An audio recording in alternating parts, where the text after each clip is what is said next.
গ্রাম বাংলার ভয়ের গল্প অমাবস্যা। গল্পটা অবশ্যই অবশ্যই কিন্তু মন দিয়ে শোনো, আর গল্পের কোন অংশে তোমার সবচেয়ে বেশি ভয় লাগলো সেটা কমেন্ট করে আমাকে জানাও। এছাড়া স্কেয়ারি টেলসে তোমার কোনো বিশেষ গল্প শোনার আবদার যদি থেকে থাকে তাহলে অবশ্যই সেটাও কিন্তু কমেন্ট করে জানাও। আমি কিন্তু তোমাদের প্রত্যেকের কমেন্ট পড়ি এবং সেই সঙ্গে কিন্তু রিপ্লাই দিই। তো আর বেশি না বকে শুরু করছি স্কেয়ারি টেলসের বিশেষ গল্প মনীশ মুখোপাধ্যায়ের কলমে অমাবস্যা।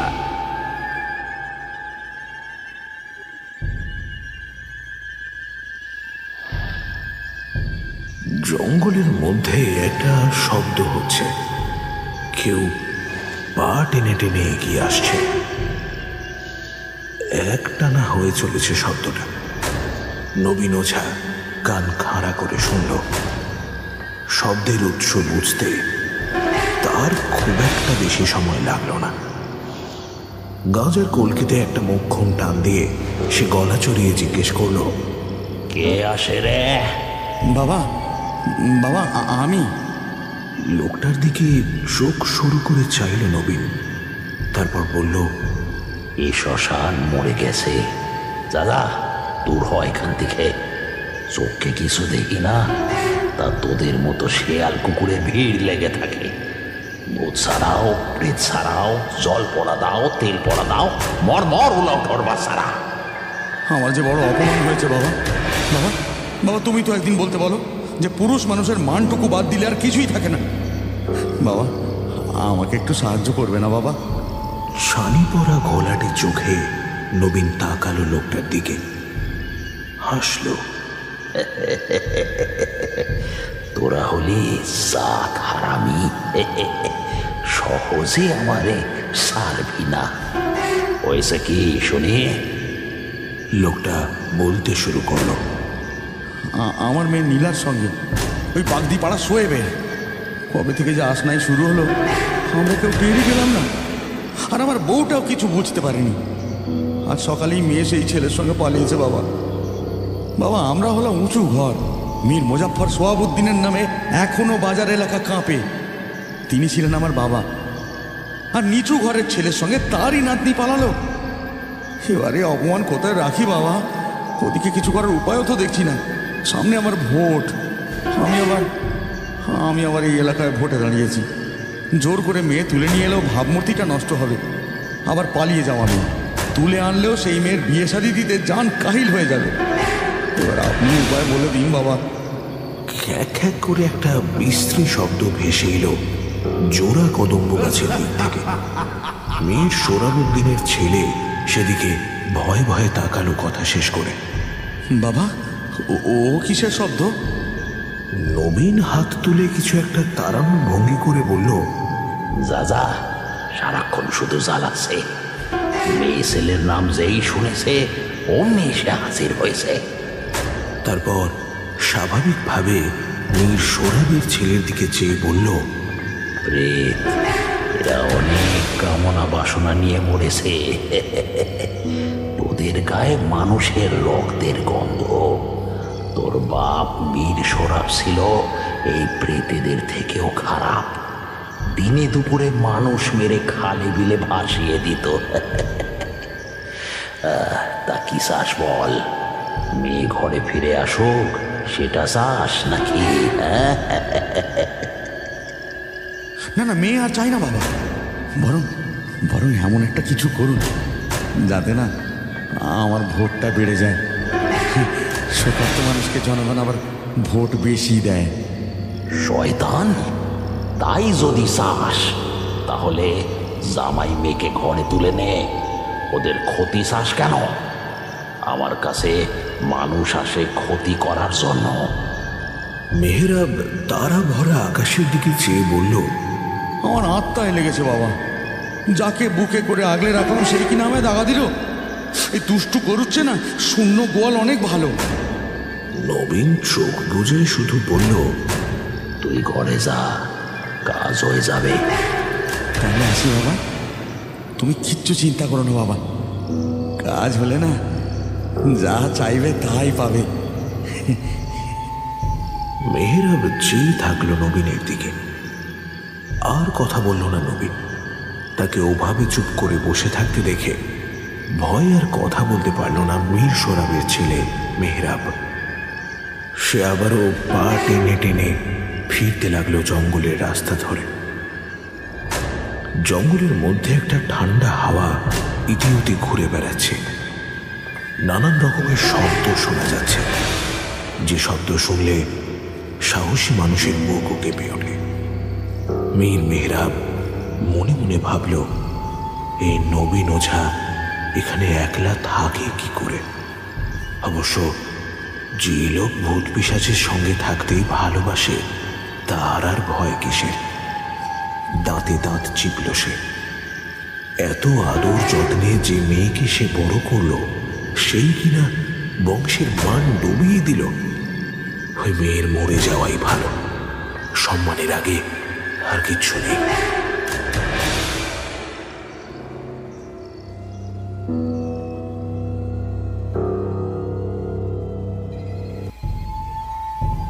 বিদ্যাধরীর মন্দিরে আজ অনেক লোকের ভিড়। মেলা বসে গেছে। আজ ফলহারিণী কালী পুজো। মায়ের কাছে হাজার হাজার মানুষ আসে ফলের আশায়। তারা মানত করে, ঢিল বেঁধে রেখে যায় প্রাচীন বটতলায়।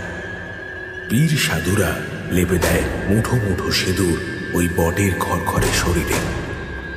নীলা আর শহীদ হাত ধরাধরি করে এসে দাঁড়ালো মেলার মাঠে। নীলা এখন অনেকটা নিশ্চিন্ত বোধ করছে। বাবা তার দলবল নিয়ে ওদের কোনো ক্ষতি করতে আসেনি। আসলে মেয়েকে বাবা বড় ভালোবাসে, ক্ষমা করে দিয়েছে বোধহয়। শোয়েবকেও বলেছিল, দেখিস বাবা ভোটে জিতে গেলে আমি ওর সামনে গিয়ে দাঁড়ালে উনি কেমন বলে পানি নিয়ে যান। মীর মেহেরাব এত সহজে সব মেনে নিলেন? ব্যাপারটা ঠিক ভালো ঠেকছে না, বুঝলি? আব্বা আমাকে ভালোবাসেন নিয়ে, হাজার রাগ হলেও রাগ ঠিক পড়ে যাবে, দেখিস। জিলিপি খাবি? শোয়েবের প্রশ্নে উজ্জ্বল হয়ে উঠল নীলার মুখ। খিদে তার অনেকক্ষণ ধরেই পেয়েছে। সারাদিনে তো আর কম ধকল গেল না। কাজীর অফিস এখান থেকে 10 কিলোমিটার দূরে। সারাটা পথ ভয়ে আড়ষ্ট হয়ে যাওয়া। এই বুঝি আব্বা দলবল নিয়ে এসে ঝাঁপিয়ে পড়ল। এই বুঝি রহিম মামা ছোড়া দিয়ে পেট ফাঁক করে দিল তার স্বামী। তবে তেমন কিছুই হয়নি। যেটা হয়েছে সেটা হলো চিন্তার স্বাদের দৌড়ঝাঁপে খাওয়া হয়নি কিছুই। মিষ্টি হেসে নীলা বলল, নিয়ে আর একটা কথা মনে রাখিস, কাল থেকে কিন্তু জোর কদমে পড়াশুনো করতে হবে। কাল থেকে ঘোরাঘুরি পুরো বন্ধ। শোয়েব হাত জোর করে বলল, জো হুকুম মেরি বেগম। কথা শেষ হওয়ার সঙ্গে সঙ্গে খিলখিল করে হেসে উঠল দুজনে।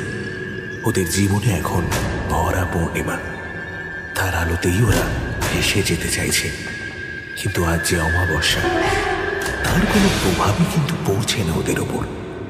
একটা বুড়ো বাবলা গাছের নিচে নীলাকে দাঁড় করিয়ে রেখে শোয়েব জিলিপি আনতে গেল। দোকানের সামনেটা খুব ভিড়। নীলা যেতে চাইল না ওর সঙ্গে।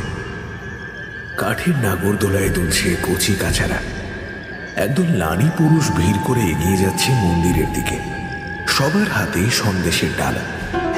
বড় বড় জবার মালা 3 প্যাঁচ করে রাখা আছে ডালার উপর। নকল বন্দুক নিয়ে রং বেরঙের বেলুন সাজিয়ে দাঁড়িয়ে আছে একটা লোক। সে কম বয়সী ছেলেদের হাত মেরে মেরে ডাকছে। হাজার মজার জায়গায় এই মেলা। এসবই দূর থেকে দাঁড়িয়ে দেখছিল নীলা। মা বিদ্যাধরীর মন্দিরে সবাইকেই ঢুকতে দেওয়া হয়। যিনি মন্দির প্রতিষ্ঠা করেছিলেন তিনি ছিলেন বিরাট বড় তান্ত্রিক। তিনি বলতেন, তন্ত্র আর তান্ত্রিক সমস্ত জাতপাতের উপরে। না তন্ত্রের কোনো জাত আছে, নাই বা তান্ত্রিকের।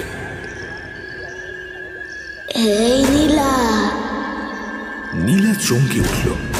ও ঠিক শুনল তো। দাদি ডাকলেন। অবিকল দাদির গলা। এই পৃথিবীতে ওকে যে সবচেয়ে বেশি ভালোবাসে সে হলো ওর দাদি। নাতনি পালিয়েছে তাই বুড়িরও বোধহয় খুব মন খারাপ ছিল। বুড়ি ঠিক খুঁজে খুঁজে এখানে চলে এসেছে। ডাকটা ভেসে এসেছে নীলার পিছন দিক থেকে। ও পিছন ফিরে তাকালো, কিন্তু আশ্চর্যের ব্যাপার, মেলার এত হইচই, এত হট্টগোল যেন বাবলা গাছের পিছন দিকের নিস্তব্ধতাকে বিন্দুমাত্র স্পর্শ করতে পারেনি। ভীষণ চুপচাপ আর অন্ধকার সেই জায়গাটা। মেলার মাঠের আলো যেন ওই বাবলা গাছ অব্দি এসেই থেমে গেছে। এমন নিশ্চিদ্র অন্ধকার নীলা আগে কখনো দেখেনি। বাবলা গাছ পার করে সে কয়েক পা এগিয়ে গেল অন্ধকারের দিকে। জায়গাটা জঙ্গলে। কর কর কর কর একটা চাপা শব্দ জঙ্গলের একদিক থেকে অন্য দিকে ভেসে গেল। ভয় পেল নীলা। সে চাপা স্বরে জিজ্ঞেস করল, কে? দিদা নাকি? আবার শোনা গেল সেই কর্করে শব্দটা। গাটা কেমন যেন ছমছম করে উঠল নীলার। আর এগোনোটা কি ঠিক হবে নাকি না সে বুঝতে পারল না। ফিরে যাওয়াই ভালো। ওদিকে শোয়েব হয়তো জিলাপি নিয়ে ফিরে এসেছে এতক্ষণে। ফিরে আসার জন্য নীলা পিছন ফিরে তাকাতেই আবার শোনা গেল, এই নীলা। নীলা আবার দাঁড়িয়ে পড়ল। দাদি কি তার সঙ্গে মশকরা করছে? ছেলেবেলায় এটাই ছিল দাদি আর তার প্রিয় খেলা। একজন অন্যজনের নাম ধরে ডেকেই লুকিয়ে পড়ত, তারপরেই খোঁজা শুরু। আবার নীলা এগিয়ে গেল অন্ধকার জঙ্গলটার দিকে।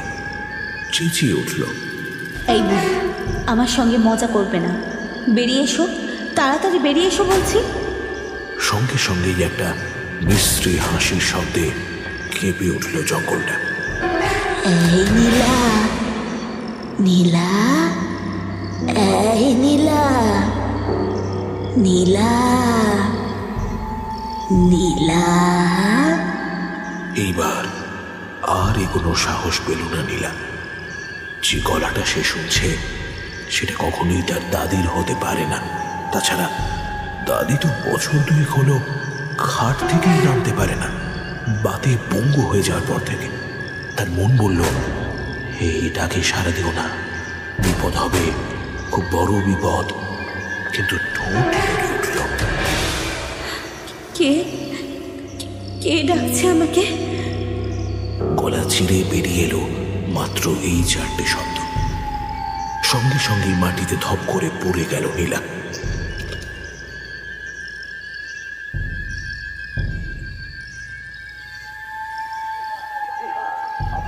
নীলা, নীলা, নীলা, ও নীলা। তাকে মেলা নীলা! অনেকক্ষণ খোঁজাখুঁজি করেও নীলা! খুঁজে পেল না। নীলা, মেয়েটাকে ও নীলা! যেখানে দাঁড়িয়ে থাকতে বলেছিল নীলা! সেখানে তো মেয়েটা নেই। নীলা! তবে গেল কোথায়? দুশ্চিন্তাটা মাথাচাড়া দিয়ে উঠল। মেয়েটাকে ওর বাবার লোকজনেরা তুলে নিয়ে যায়নি তো? মেলা থেকে একটু সরে এসে একটা গাছতলায় বসে পড়ল শোয়েব। মেলা ভাঙার অপেক্ষা করতে লাগলো সে। ভিড় কমলে তখন নয় এদিক ওদিক দেখা যাবে। দেখতে দেখতে একটা সময় মেলা ভেঙেও গেল।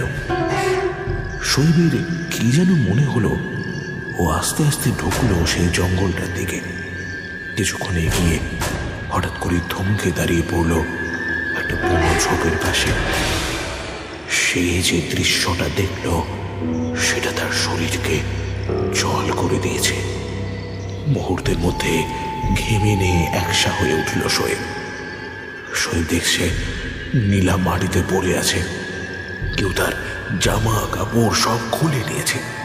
মেয়েটার ঠোঁটের কস থেকে গড়িয়ে পড়ছে ফেনা। তিনটে শেয়ালকে ঘিরে চক্রাকারে ঘুরছে, সুযোগ খুঁজছে। মাংসের লোভে শেয়ালগুলো লালা গড়িয়ে পড়ছে তাদের মুখ থেকে। এই মরা খেগোগুলো তো শ্মশানে মরার লোভে আসে। তাহলে কি ধক করে উঠল শোয়েবের মুখের ভেতরটা। ভাগ্যিস পকেটে একটা দেশলাইয়ের বাক্স ছিল। মেলায় কেনা খাবারগুলো যে কাগজে মোড়ানো ছিল, খাবারগুলো ফেলে দিয়ে সেই কাগজগুলোকে একসঙ্গে জ্বালিয়ে দিল সে। আগুন দেখে শেয়ালগুলো পিছিয়ে যেতেই লাফিয়ে নীলার সামনে চলে গেল সে। নিজের পাঞ্জাবিটা খুলে ওর বউয়ের আবরু ঢাকলো শোয়েব। বুকে হাত দিয়ে দেখল না, প্রাণ আছে। বউয়ের শরীরটা কোনো রকমে কোলে তুলে নিয়ে ছুটল সে বাড়ির দিকে।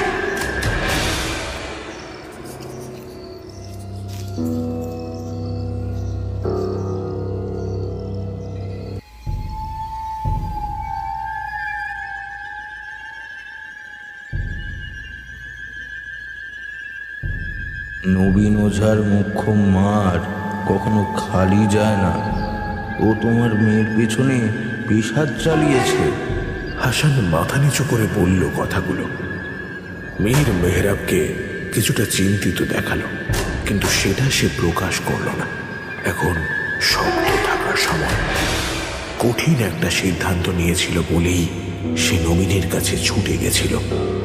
পরিণতি যে ভয়ঙ্কর হবে এটা সে জানতই। সে শুধুমাত্র চাপা গলায় হাসানকে উদ্দেশ্য করে বলল, এইসব কথা নীলার মা বা দাদিকে একদম বলবি না, ওরা শুনলেই আবার ঝামেলা বাঁধাবে। শোন, তুই বরং রহিমকে একবার ডাক। হাসান আর দেরি না করে ঘর ছেড়ে বেরিয়ে গেল। বাড়ি থেকে অদূরেই রহিমের একটা ফার্ম আছে। হাঁস, মুরগি, ছাগল এ সমস্ত পোষা হয় সেখানে। দরকারি সাপ্লাইও করা হয়। আজ বোধহয় কোথাও থেকে অর্ডার এসেছে। হাসান ফার্মে ঢুকেই দেখল রহিম পায়ের তলায় চেপে ধরেছে একটা মুরগিকে, আর চপারের পোছে নামিয়ে দিচ্ছে তার গলা।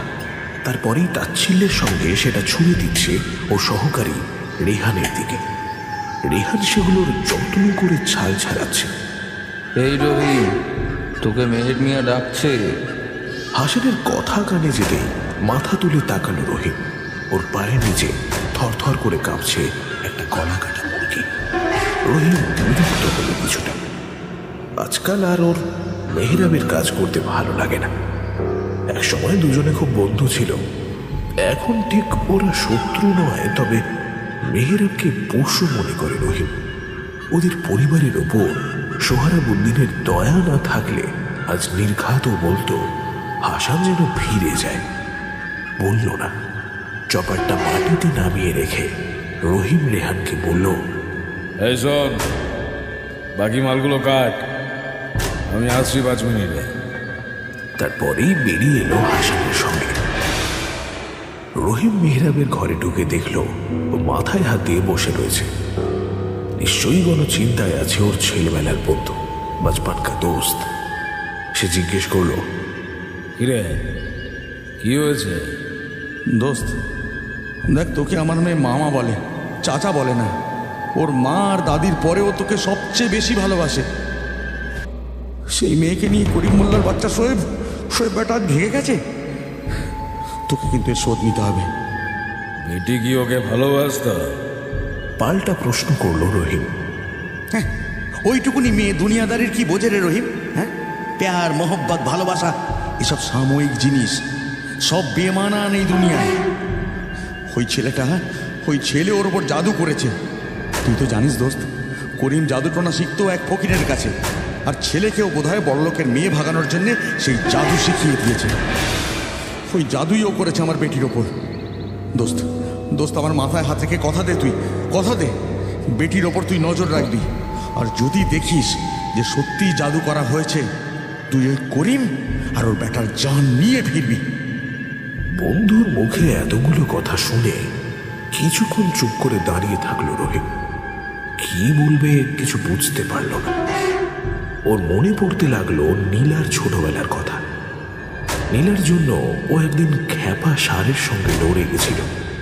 শ্রাবণের মেলা হলেই নদীর পাড়ে মেলা বসত, আর সেখানেই আসত দুনিয়ার গরু আর ষাঁড়। বেচা কেনা ইত্যাদি চলত সারা দিন ধরে। সেই মেলাতেই একবার ও আর মেহরাবের পরিবারও গেছিল, আর একটা পাগলা ষাঁড় খেপে গিয়ে ওকে আক্রমণ করছিল। একা পড়ে গেছিল নীলা। সে তখন কাঠের ঘোড়ার দোলনায় তুলছে, আর তখনই ষাঁড়টা এগিয়ে এসেছিল সেই দিকে। সবাই পালিয়েছিল। মেয়েটা অসহায়ের মতো চিৎকার করে কেঁদে উঠেছিল, আর সেই ষাঁড়ের সামনেই লাফিয়ে পড়েছিল রহিম। ষাঁড়টার শিং ধরে গায়ের সমস্ত শক্তি দিয়ে অন্যদিকে ঘুরিয়ে প্যাঁচ খাইয়ে দিয়েছিল সে। ষাঁড়টাও দমে যায়নি, মাথাটা ঘুরিয়ে একটা শিং রহিমের পেটে ঢুকিয়ে দিয়েছিল তৎক্ষণাৎ। কিন্তু ষাঁড়টার মালিক সেই মুহূর্তে ছুটে এসে দুটো ঘা দিয়েছিল সেই প্রাণীটাকে। তারপর আস্তে আস্তে সব শান্ত হয়ে গেছিল। তবে রহিমের পেট থেকে রক্ত পড়া বন্ধ হচ্ছিল না। মেহরাব ওকে হাসপাতালে নিয়ে গেছিল। মীর সোহরাবের প্রতিষ্ঠিত সেই হাসপাতালে মেহরাবের কথাই ছিল শেষ কথা। সে যাত্রায় বেঁচে গেছিল রহিম। আজ জীবনে তাকে ঋণ শোধ করতে বলছে। সে উত্তর দিল, আমি নজর রাখবো দোস্ত। যদি ওরা সচমে আমার বেটির কোনো ক্ষতি করে থাকে, সালা একটাকেও বাঁচিয়ে রাখবো না। তুই চিন্তা করিস না, তুই যা, ঘর যা। পেটির কাছে ক্ষতটায় একবার হাত বোলালো রহিম। আজও সে এর আঘাতের দাগটা মিলিয়ে যায়নি। জান থাকতে ও নীলার কোনো ক্ষতি হতে দেবে না। মেহরাবকে কিছু না বলেই তারপরে ঘর থেকে বেরিয়ে গেল সে।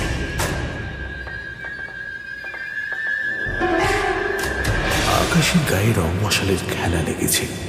রাতের দিকে একটা ঝড় বৃষ্টি হবে। জোরে পা চালাতে লাগলো রহিম। করিম লোকটাকে সে চেনে। টাকার জন্য একসময় অনেক খারাপ কাজ করতো লোকটা, আর তার ছেলেকেই শেষে নীলার মনে ধরল। বিষয়টা ভাবাচ্ছে ভীষণ রহিমকে। এর মধ্যে সত্যিই যদি করিমের কোনো চাল থাকে, তাহলে তারই ভিটের মাটির 6 ফুট খুঁড়ে তাকে পুঁতে দিয়ে আসবে রহিম। খালি হাতে এসেছে সেটা কোনো ব্যাপারই নয়। এই খালি হাতেই বহু মানুষ মেরেছে রহিম। মীর সোহরাব যখন আদেশ দিতেন, অন্ধের মতোই সেই আদেশ পালন করত। দেশের আইন বদলালো, নিয়ম কানুন এখন সব অন্য রকম। তাই বাপের পথে হাঁটছে না মীরের ছেলে। সে জনদরদের নেতা হয়েছে। সবই আসলে সেই ক্ষমতা কায়েম করারই আছিলা। দূর থেকে একবার করিমের বাড়িটা দেখল রহিম। কোনো আলো জ্বলছে না। অন্ধকারে পথও দেখা যাচ্ছে না ভালো করে। সঙ্গে আলোটা না আনা খুব ভুল হয়েছে। বিদ্যুতের চমকের তালে তালে পথ চিনতে চিনতে এগিয়ে যেতে লাগলো রহিম। করিম একেবারে গ্রামের শেষে থাকে।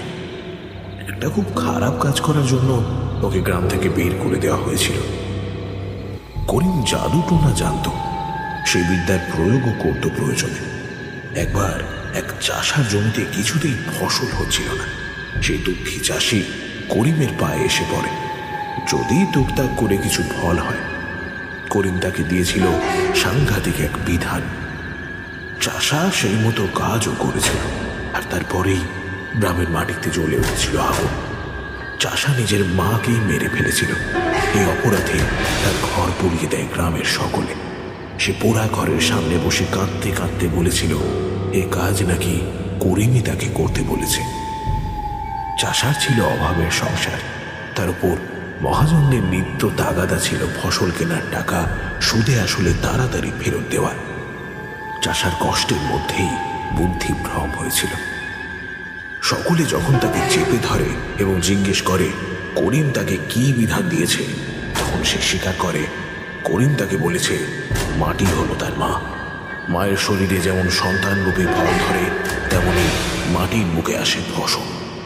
মাটি যখন নিজের মাতৃত্ব হারায়, নিজের মাকেই তার কাছে অর্পণ করতে হয়। নিজের মায়ের কলজে পোড়া ছাই যদি মাটিতে মিশিয়ে দেওয়া যায়, তবেই নাকি হবে এই অসাধ্য সাধন। এই জন্যই সেই চাষা নিজের মাকে হত্যা করে পোড়াতে গেছিল, অথচ ধর্ম মতে তাকে কবর দেওয়ার কথা। এতেই সন্দেহ হয় গ্রামবাসীর।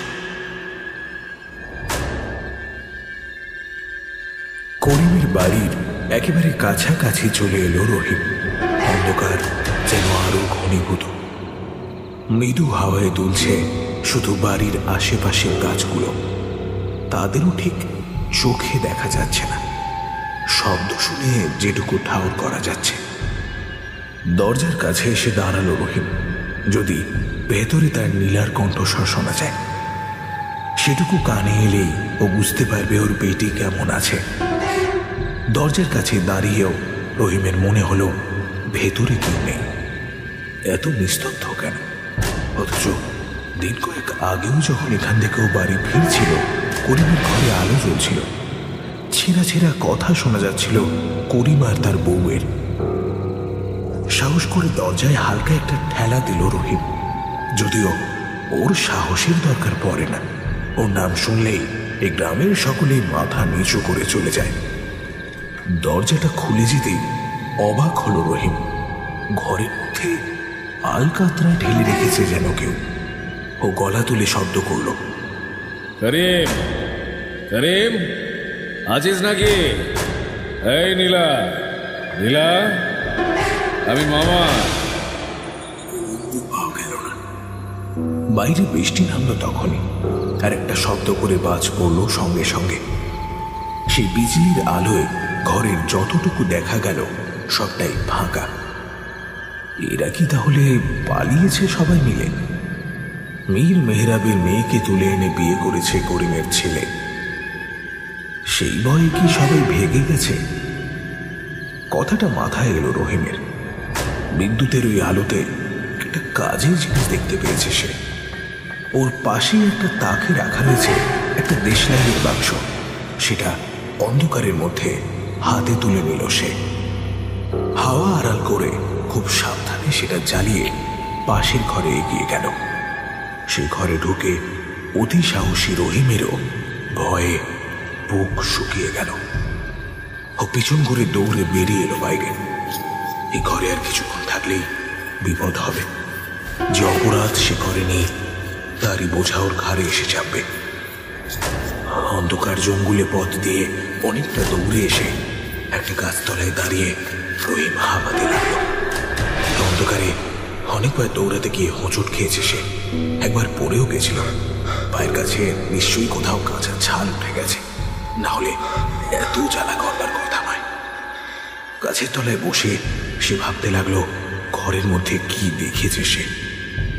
ঘরের মধ্যে একটা চৌকি ছিল, আর ঠিক তার পাশে মাটিতে পড়েছিল একটা নিথর শরীর, করিমের বউয়ের প্রাণহীন দেহ। শরীরটা সোজা হয়ে পড়েছিল আর মাথাটা ছিল উল্টো দিকে ঘোরানো। কে অমভাবে মারল ওকে?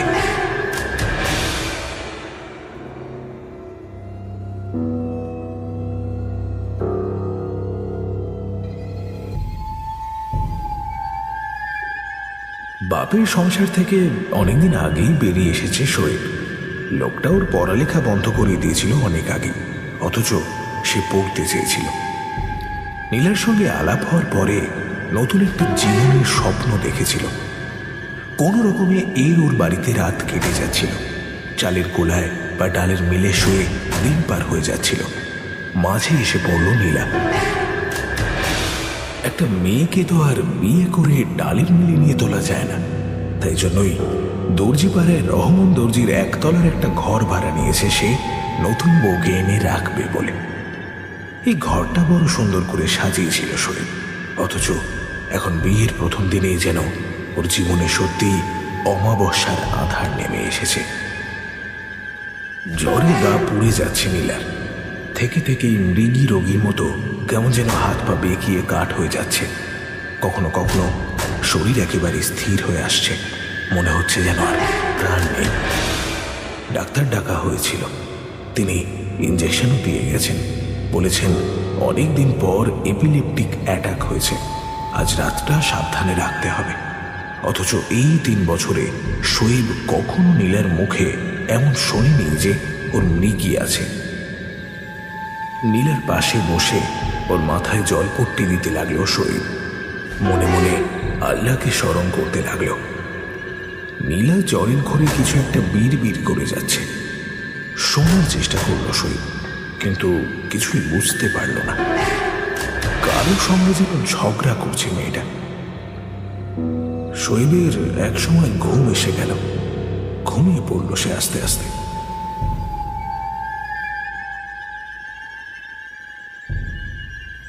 যখন শোয়েবের ঘুম ভাঙল তখন দেখল পূব দিকে জানলা দিয়ে এক ফালি ধূসর মেঘলা আকাশ দেখা যাচ্ছে। নীলা ওর খাটে নেই। শোয়েবের চিন্তা হলো।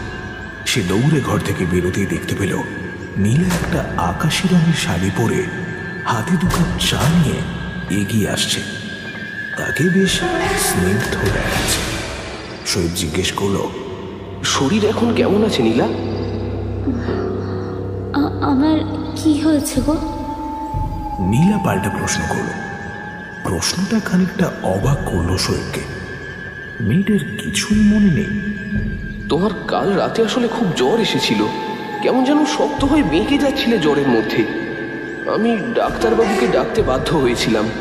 তিনি এসে বললেন এপিলেপটিক অ্যাটাক না কি যেন একটা রোগ থেকে সমস্যা হয়েছে। শোয়েবের কথা শুনে নীলা কিছুক্ষণ হাঁ করে তাকিয়ে থাকলো ওর দিকে। তারপর ঢোক গিলে বলল, এপিলেপস মানে মির্কি? আমার তো এই রোগ ছিল না কখনো। ডাক্তার কিন্তু বললেন এই রোগ বেশ পুরনো এবং অনেকদিন পরে আবার ফিরে এসেছে। কথা না বাড়িয়ে নীলা চায়ের কাপটা এগিয়ে দিল শোয়েবের দিকে। এই বিষয়টা নিয়ে ঝগড়া করাই যেত, কিন্তু ওর এই মুহূর্তে ঝগড়া করতে ইচ্ছা করল না। খুব শীতল গলায় শুধু একটা প্রশ্ন ছুড়ে দিল সে শোয়েবের দিকে। আচ্ছা, এটা যদি পুরনো রোগ হয়ে থাকে তবে কি তুমি আমায় ছেড়ে দেবে? শোয়েব যেন ধাক্কা খেল। ওর এভাবে নীলার সঙ্গে কথা বলা ঠিক হয়নি। নিজেকে আরো সংযত করা উচিত সংসার করতে হলে। এখন আর ওর জীবন বাউন্ডুলে ধরনের নেই। তাছাড়া নীলাও তো ওর জন্য নিজের আরামের ঘর ছেড়ে বেরিয়ে এসেছে। কোথায় একটা নেতার মেয়ে আর কোথায় এক গ্রাম থেকে বিতাড়িত পরিবারের ছেলে। শোয়েব কথা ঘুরিয়ে বলল, ক্লাস 8 থেকে আবার পড়া শুরু করব। তোমার জন্যই আবার পড়া শুরু করার সুযোগ পাচ্ছি নীলা।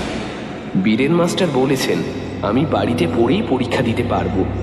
তুমি শুধু আমাকে একটু পড়াটা দেখিয়ে দিও। শোয়েব পড়তে চাইছে শুনে নীলার মনটা ভালো হলো। এক নিমেষেই সব রাগ যেন গলে জল হয়ে এলো। সে বলল, দেখি বইগুলো নিয়ে এসো, খাতা থাকলে সেগুলোও নিয়ে আসবে। শোয়েব বই আনতে চলে যেতেই নীলার মাথায় আবার এসে ধাক্কা মারল কথাটা। একটু আগেই যেটা শোয়েব বলেছে, ডাক্তারবাবু যেটা বলে গেছেন, ওর কি কখনো মনোরোগ ছিল? মনে করার চেষ্টা করলো। না, হতেই পারে না। যদি থাকতো তাহলে সহজেই মনে পড়তো, কারণ এটা তো আর জ্বর বা সর্দির মতো সামান্য কোনো রোগ নয়, নার্ভের অসুখ। অনেক ছোটবেলার কথা নীলা মনে করতে পারল না। সে সময় যদি থেকে থাকে তাহলে আলাদা কথা, তবে তার পরের কোনো ঘটনা তার মনে নেই। শোয়েব বই খাতা নিয়ে নীলার সামনে এসে বসে পড়ল। তারপরেই বলল, নীলা, আমাকে আজ তাড়াতাড়ি বেরোতে হবে। আসলে ডালের মিলে কাজ আছে। আমি দুপুরের মধ্যেই ফিরে আসব। ইসমাইল কাকার হোটেল থেকে আমি খাবার নিয়ে আসব। কাল থেকে এখানে রান্না বান্না করলেই হলো। তোমাকে আর হাত পুড়িয়ে রান্না করতে হবে না। তোমার তো কয়েক মাস পরেই 12 ক্লাসের ফাইনাল। তুমি মন দিয়ে পড়ো, আমি সকালে রান্না করে রেখে দেব। নীলা হেসে শোয়েবের চুলের ছুটি নাড়িয়ে দিয়ে বলল, আমি রান্না করতেও পারি না। তাহলে তো বিয়ে শাদী করাটা ঠিক হলো না। বোকা বোকা মুখ করে বলল শোয়েব। এ কথা শুনে নীলা হেসে ফেলল। হাসলো শোয়েব। অঙ্ক বইয়ের একটা অধ্যায় খুলে নীলা সেটা শোয়েবের সামনে মেলে ধরে বলল, আজ অঙ্ক করা যাক। সেই মুহূর্তেই বাইরে থেকে ছুটে এসে একজন ঘরে ঢুকল। নীলা লোকটাকে চেনে না। সে লোকটার দিকে কিছুক্ষণ চেয়ে রইল। লোকটা দারুণ হাঁপাচ্ছে। অনেকটা পথ দৌড়ে এসেছে সম্ভবত। শোয়েব লোকটাকে জিজ্ঞেস করল, কি হয়েছে রহমান চাচা? কোথা থেকে এমন দৌড়ে দৌড়ে আসছো? রহমান হাঁপাতে হাঁপাতেই বলল, তোর মাকে কালকে তোদের ওই বাড়িতে মেরে রেখে দিয়ে গেছে। উড়ালপুর থানার পুলিশ সেখানে এসেছে। আমি দেখেছি। সে কি ভয়ঙ্কর দৃশ্য! ঘাটটা যেন কেউ উল্টো দিকে মুচড়ে দিয়েছে। 2 হাতে মুখ চেপে কেঁদে ফেলল শোয়েব।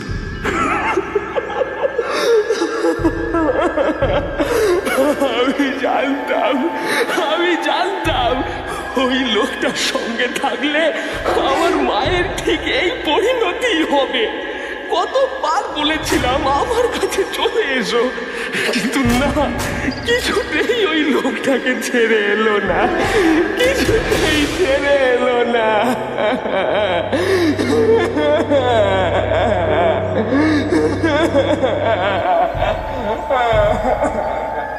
মন শক্ত কর শোয়েব, মন শক্ত কর, আমার সঙ্গে চল, পুলিশ তোকে খুঁজছে।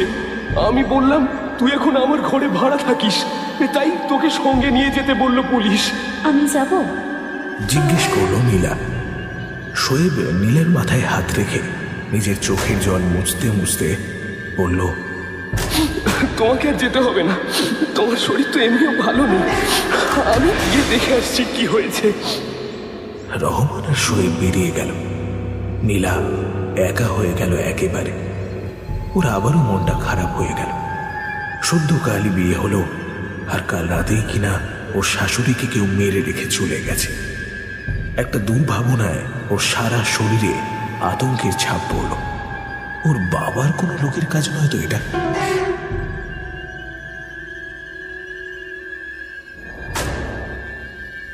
বেলা পড়ে আসছে। কাল থেকে যে বৃষ্টি শুরু হয়েছে তা এখনো থামেনি। মিস্ত্রি একটা একঘেয়ে টিপটিপে বৃষ্টি হয়েই চলেছে। বেলা বাড়ার সঙ্গে সঙ্গে আবার যেন সব অন্ধকার হয়ে এলো। জোরে বৃষ্টি আসবে মনে হচ্ছে। নীলা খাটে শুয়েছিল। ওর খিদে পাচ্ছে, কিন্তু ঘরে খাওয়ার কিছুই নেই। তখনই ঝেপে বৃষ্টি নামল। পূর্ব দিকের জানলা দিয়ে হু হু করে বৃষ্টির ছাঁট আসতে লাগলো ঘরের ভেতর। নীলা উঠে গিয়ে জানলা বন্ধ করতেই যাবে, হঠাৎ ওর মনে হলো পেছনে কেউ দাঁড়িয়ে রয়েছে। পচে একটা গন্ধে ঘর ভরে উঠেছে। ভয়ে মুখ শুকিয়ে গেল নীলার। জানলা আর বন্ধ করতে পারল না সে। বৃষ্টির ছাঁটে একটু একটু করে ভিজতে লাগলো ওর সারা শরীর। একটা পচা গলা হাত নীলার কাঁধ স্পর্শ করলো। সে হাত থেকে যেন চামড়া খসে পড়ছে একটু একটু করে। কেউ যেন ঘর ঘরে গলায় বলল, নীলা। সেই গলার স্বর যেন কোনো মানুষের হতে পারে না। নরকের পাক থেকে পাক খেতে খেতে উঠে আসছে সেই স্বর। নীলার চারিদিক অন্ধকার হয়ে গেল এক নিমেষে।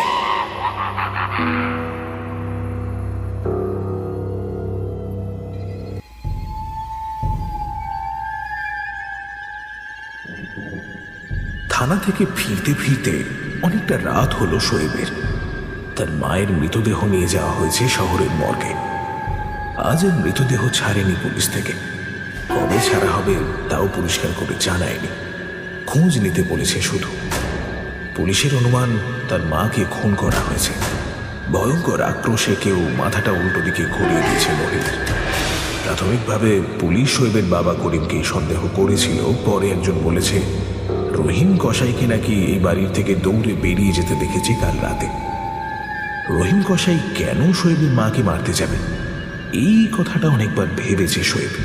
একটু ভাবার পরেই উত্তর পেয়েছে সে। রহিম তো নীলার বাবা মীর মেহরাবের খাস লোক। মীরের কথায় লোকটা অনেকবার খুনও করেছে। নীলাকে বিয়ে করে কোনো ভুল করল না তো সে। শোয়েব বেখেয়ালে একটা হোঁচট খেল ঘরে ঢুকতে গিয়ে। ঘর অন্ধকার, আর মাটিতে এটা কি পড়ে আছে। হোঁচট খাওয়ার সঙ্গে সঙ্গেই প্রশ্নটা মাথায় এলো। জিনিসটা কি সেটা বোঝার সঙ্গে সঙ্গেই ভয়ে পেটের ভেতরটা গুড়গুড় করে উঠল তার। এ তো নীলা চৌকাঠে শুয়ে আছে কেন? নীলার গায়ে হাত দিতেই হাতকে উঠল শোয়েবে। আবার সেই ধূমচর। হাত পাগুলো বেঁকে রয়েছে নীলা। শোয়েব কোলে তুলে নিল নীলার অসার শরীরটা। চৌকিতে শোয়ানো থাকে। তারপরে ঘরের আলোটা জেলে আরো ভয় পেয়ে গেল সে। সাদা ফ্যাকাশে হয়ে গেছে নীলা। শরীরে যেন একটু রক্ত নেই। নীলা! ডাকলো শোয়েব। কোনো উত্তর এলো না। জ্বরের ঘরে ভুলভাল বকছে মেয়েটা, বিড়বিড় করে কি যেন একটা বলে চলেছে। একটাই কথা বারবার আওড়ে যাচ্ছে। শোয়েব ভালো করে শোনার চেষ্টা করলো নীলার কথা, কিন্তু কিছুই বুঝতে পারল না। ও নীলা, আমার কথা শুনতে পাচ্ছ? তোমার কি কষ্ট হচ্ছে? কে নীলা?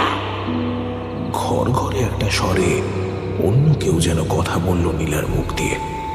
শোয়েবের ভুরু জোড়া কুঁচকে গেল এক নিমেষে। এই গলার সরকার, এ তো নীলার গলার স্বর নয়। ও আবার জিজ্ঞেস করলো, এই নীলা, তুমি ওভাবে কথা বলছো কেন? সরে যা কুত্তার বাচ্চা, আমাকে এই মেয়েটাকে ভোগ করতে দে। আবার সেই পুরুষালী কণ্ঠস্বর শোনা গেল নীলার মুখ থেকে, আর সঙ্গে সঙ্গেই একটা বিকট শব্দ করে কেঁদে উঠল নীলা, যেন কেউ ওকে খুব আঘাত করেছে। সকালে পরা আকাশি শাড়িটাই নীলা পরে আছে এখনো। সেই শাড়ির নিচের দিকটা রক্তে ভিজে উঠতে লাগলো একটু একটু করে। কোরআনের একটা আয়াত শব্দ করে পড়তে লাগলো শোয়েব। হা আল্লাহ, এটা কি হচ্ছে তার বউয়ের সঙ্গে? ওর বাবা ওকে বলতো, জানিস বেটা, জিন সত্যি আছে, কিন্তু ও বিশ্বাস করতো না কোনোদিন। এখন এই পরিবেশে তার মনে হচ্ছে ওর বাবা মিথ্যে কথা বলতো না। রক্ত দেখে ভয় পেল শোয়েব। সে ঘর থেকে বেরিয়ে ছুটতে লাগলো ডাক্তারকে ডেকে আনার জন্য, কিন্তু এত রাতে ডাক্তারবাবু আসবেন কিনা তাতে যথেষ্ট সন্দেহ। দরকার হলে ও ডাক্তারের পায়ে পড়ে যাবে।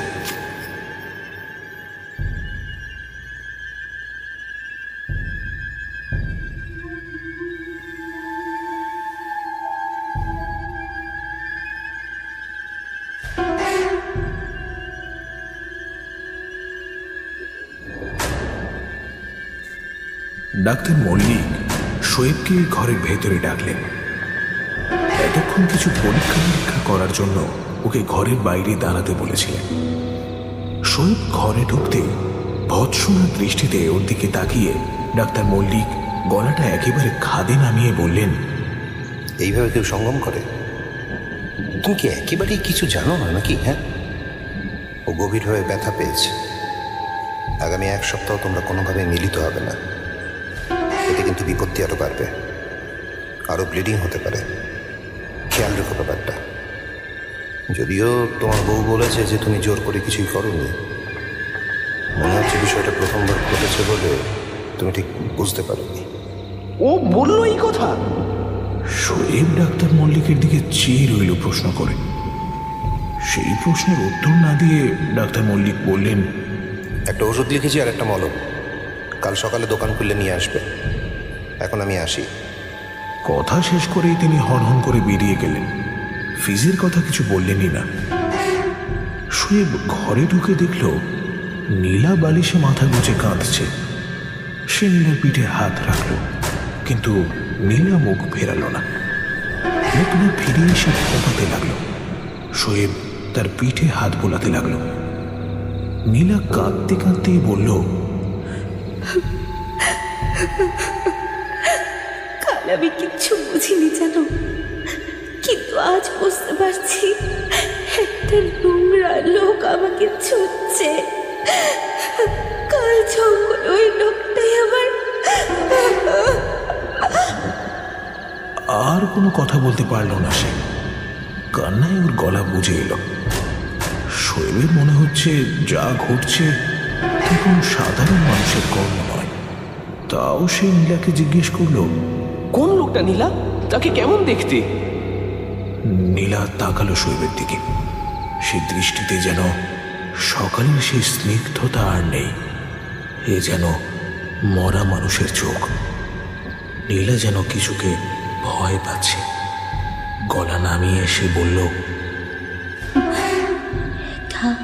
একটা বিপদ সূচি হারান লোক।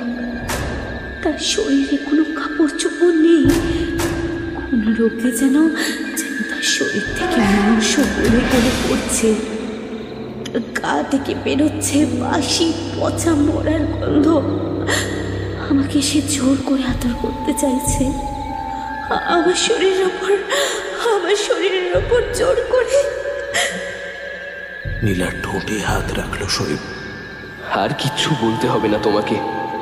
আমি বুঝেছি নীলা, সব বুঝেছি। নিজের আব্রু, নিজের লজ্জার কারণে তুমি মল্লিক ডাক্তারকে আমাদের মিলনের কথাটা বলেছ। আচ্ছা নীলা, বলো তো, সেই লোকটা কি এখনো এই ঘরেই আছে? নীলাও হ্যাঁ সূচক মাথা নাড়ল। শহীদ খানিকটা স্তম্ভিত হয়ে গেল। সে আর নীলা ছাড়া এই ঘরে আর কেউই নেই। সে আবার প্রশ্ন করল, লোকটা কোথায় নীলা? নীলা ঘরের দক্ষিণ দিকে আঙুল তুলে দেখালো। বুকের ভেতরটা ধরাস করে উঠল শৈবের। সেদিকে কেউ নেই, শুধুই দেওয়াল বেয়ে একটা বিশাল আকারের কালো মিশমিশে টিকটিকি অন্যদিকে চলে যাচ্ছে। এই কালো টিকটিকিগুলোকে মোটেই সহ্য করতে পারতো না ওর বাবা। করিম বলতো, ওরা ভালো না রে, একদম ভালো না। ওদের আনাগোনা আজরাইলের আগমন নির্দেশ করে। নীলা একসময় অনেক কষ্টে ঘুমিয়ে পড়ল। শৈবের কিছুতেই আর ঘুম আসতে চাইল না। মায়ের শরীরটা থেকে থেকে ওর চোখের সামনে ভাসতে লাগলো। ওভাবে কেউ কাউকে মারতে পারে? কোন মানুষ ওভাবে মানুষকে খুন করতে পারে? মায়ের ওই বিভৎস চেহারাটা মিলিয়ে যেতে না যেতেই নীলার ওই পুরুষালী গলার স্বর যেন কানের পর্দায় এসে আবারও আঘাত করল। সেই রক্তে ভিজে যাওয়া শাড়িটা আবার চোখের সামনে ভেসে উঠল।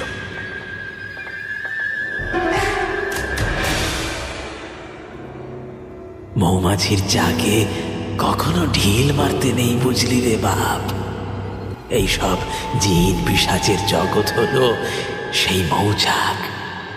কেউ সেই চাক ভেঙে দিয়েছে। যে পিশাচেরা কামনার পাক বুকে নিয়ে বেড়ায়, তাদের সাজিয়ে দেওয়া হয়েছে মেয়ে মানুষের শরীরের নজরানা বা ভেট। তারই লোভে এসেছে একটা পিশাচ। ছিঁড়া ছিঁড়া ঘুমের মধ্যে বাবাকে দেখতে পেল শৈব।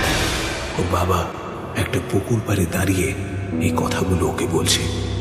শৈব তার বাবাকে জিজ্ঞেস করলো, তুমি কোথায় বাবা?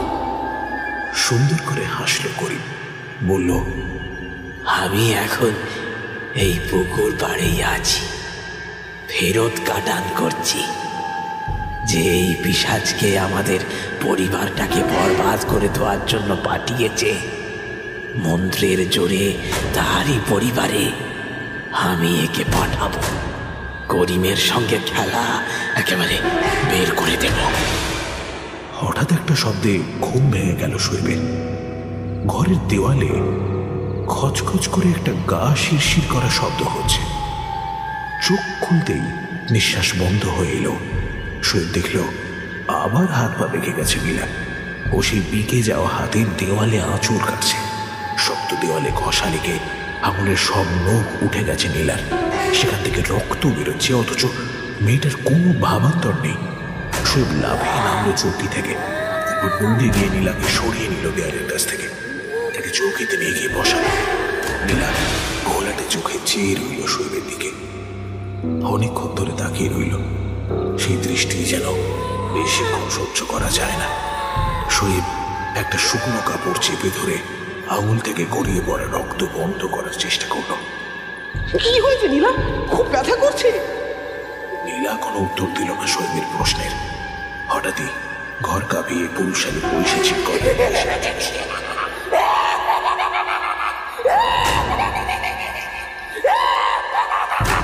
সে বিকট হাসির শব্দে যেন কান ফেটে যেতে চাইল শৈবের। সেই আয়াতটা আবারও পড়তে লাগলো সে মনে মনে। বাবাকে যদি একবার খুঁজে পাওয়া যেত, তাহলে জানা যেত যে আদেও কোনো পিশাচের নজর পড়েছে কিনা তার বউয়ের উপর। কিন্তু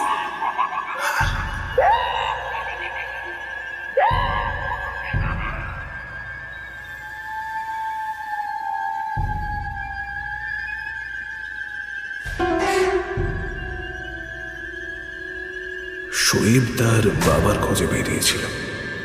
লোকটা কোথায় যেন ভোজবাজির মতো উবে গেছে। আজ মঠ থেকে দ্রুতদেহ দিয়ে দেবে, কবর দিতে নিয়ে যেতে হবে মাকে। শেষ যাত্রায় বাবা থাকবে না, এটা ভালো দেখায় না। লোকটা যতই খারাপ হোক, সে ওর বাবা, ওর মায়ের স্বামী। শেষ যাত্রায় লোকটার থাকাটা খুব জরুরি। বাড়ির সামনে আসার সঙ্গে সঙ্গেই ঝড়ের গতিতে এসে একটা লোক শোয়েবের গলা টিপে ধরল। রাস্তা দিয়ে যারা হেঁটে যাচ্ছিল কেউ শোয়েবকে বাঁচাতে এগিয়েও এলো না, বরং যে যার মতো এদিক ওদিক চলে গেল। আমাকে ছেড়ে দিন, চাই আপনার, আমাকে কেউ বাঁচাও।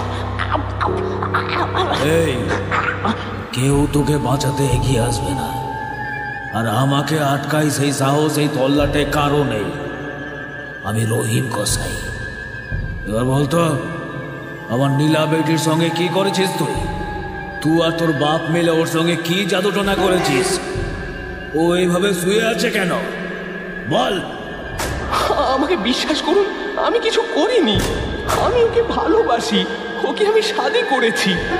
আর আমার বাবার সঙ্গে আমার অনেকদিন হয়ে গেছে কোনো যোগাযোগ নেই। আমি বাড়ি থেকে পালিয়ে এসেছিলাম। শোয়েব বৃথা চেষ্টা করতে লাগলো। পাশ থেকে একটা ক্ষীণ রোগগ্রস্ত গলার স্বর শোনা গেল। ওকে ছেড়ে দাও মামা, ও কিছু করেনি, অন্য একটা লোক। আর দাঁড়িয়ে থাকতে পারলো না নীলা, মাটিতে পড়ে গেল ধপ করে। শোয়েবকে তুলে নিয়ে চৌকিতে শুইয়ে দিল। বড় বড় নিঃশ্বাস ফেলছে মেয়েটা, ওর যেন শ্বাস টানতে কষ্ট হচ্ছে। কি হয়েছে? প্রশ্ন করল রহিম। শোয়েব দেখল দানবের মতো চেহারার লোকটা হঠাৎ বাচ্চা ছেলেদের মতো অসহায় দেখাচ্ছে। নীলার প্রত্যেকটা যন্ত্রণা কাতর নিঃশ্বাস যেন লোকটার মনে হাতুড়ির মতো বাড়ি মারছে। আমি জানি নীলা আপনাকে রহিম মামা বলে ডাকে। আমার মন বলছে রহিম মামা নীলাকে কোনো জিন বা পিশাচে ধরেছে। ডাক্তার বলছে মৃগী রোগ, কিন্তু আমার তা মনে হয় না। জানি না কিভাবে ওকে সুস্থ করব। ওদিকে আমার মাকেও কেউ মেরে রেখে চলে গেছে। আজ দুদিন পরে মায়ের মৃতদেহ পাবো। বাবাও যেন কোথাও ফেরার হয়ে গেছে। আমার বাবারই পাপের শাস্তি আমার মা ভোগ করেছে, বা হয়তো আমিও তারই পাপের ফল ভোগ করছি। এইসব জিন পিশাচ নিয়ে আমার বাবা নোংরা কারবার করত, তাই জন্যই হয়তো আজ আমাদের এই দুর্দশা হয়েছে। শোয়েব মাথা নিচু করে ফেলল কথা বলতে বলতে। ওর গলা ধরে আসছে, কোনো উপায় সে খুঁজে পাচ্ছে না কোনো পথ। আমি একজনকে চিনি, আমি যাবো তার কাছে। আমার বেটির এক খণ্ড কাপড় দাও, আমায় এক্ষুনি যেতে হবে। রহিম হাতটা এগিয়ে দিল শোয়েবের দিকে। যে শাড়িটা নীলা পরেছিল সেটা থেকেই কিছুটা ছিঁড়ে রহিমের হাতে দিল শোয়েব। রহিম সেটা নিয়ে বেরিয়ে গেল বাইরে। শোয়েব ওর পিছন পিছন দৌড়ে বাইরে বেরিয়ে এলো, কিন্তু লোকটা যেন হাওয়ার চেয়েও দ্রুত চলাফেরা করে।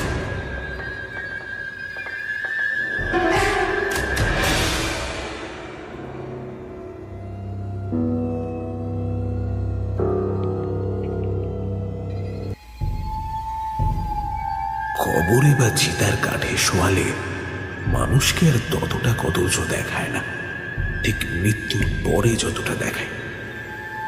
মায়ের মুখের দিকে তাকিয়ে হাউ হাউ করে কেঁদে ফেলল শোয়েব। আর কখনো মাকে দেখতে পাবে না সে। বুকের মধ্যে একটা পাখি কেমন যেন ছটফটিয়ে উঠল। এই পাখিটার নাম দুঃখ। ভীষণ যন্ত্রণা দেয় এটা মানুষকে। মৌলভী সাহেব কালমা পড়া শুরু করেছেন। লাশ স্নান করানো অনেক আগেই হয়ে গেছে। এবার মাটিতে চিরতরে মিলিয়ে যাবে শোয়েবের মা। শোয়েবের কানে কানে এসে একজন বলল, সে এসেছে, এখানে পুলিশ আছে, তাই সে আসতে চায় না। তোমার সঙ্গে দেখা করতে চায়। শেষ দেখাটা হয়তো দূর থেকেই সে দেখতে চায়। মায়ের শেষ যাত্রায় অন্য কারো কথা শুনতে ইচ্ছা করলো না শোয়েবের। সবকিছু শেষ হতে হতে অনেকটা সময় লেগে গেল। গোরস্থান থেকে বাড়ির পথ ধরল শোয়েব। কিছুটা হাঁটার পরেই মনে হলো গাছতলায় দাঁড়িয়ে কেউ একটা ডাকছে ওর নাম ধরে। সেদিকে চাইল সে। কালো চাদর মুড়ি দিয়ে কেউ একজন দাঁড়িয়ে রয়েছে সেখানে। শোয়েব জিজ্ঞেস করলো, আমাকে ডাকছেন? হ্যাঁ বাপ, তোকেই ডাকছি। নিজের বাবার গলাটা চিনতে অসুবিধা হলো না শৈবের। ভীষণ বিরক্ত হলো সে। প্রথমেই বলল, তোমার পাপেই আমাদের আজ এই অবস্থা হয়েছে। মাকে কেউ ভাবে মেরেছে আব্বা? আমি কখনো ভালো স্বামী হতে পারিনি ভালো বাবাও, কিন্তু আমি তোর মায়ের হত্যা করব এটা তুই বিশ্বাস করিস? শোয়েব তাকিয়ে দেখল তার বাবার গাল বেয়ে জলের ধারা নামছে। লোকটা খারাপ হতে পারে, অসৎ বা মিথ্যেবাদী হতে পারে, কিন্তু এই চোখের জল যেন বলছে যে লোকটা হত্যাকারী নয়। আর যাই হোক, শোন বাপ, আমি আমার জীবনে অনেক পাপ করেছি, অনেক মায়ের কোল শূন্য করেছি, অনেকের স্বামীকে খেয়েছি, অনেকের স্ত্রীর সতীত্ব নষ্ট করেছি জাদু টোনার আড়ালে। তাই হয়তো আজ এই দিন আমাকে দেখতে হচ্ছে।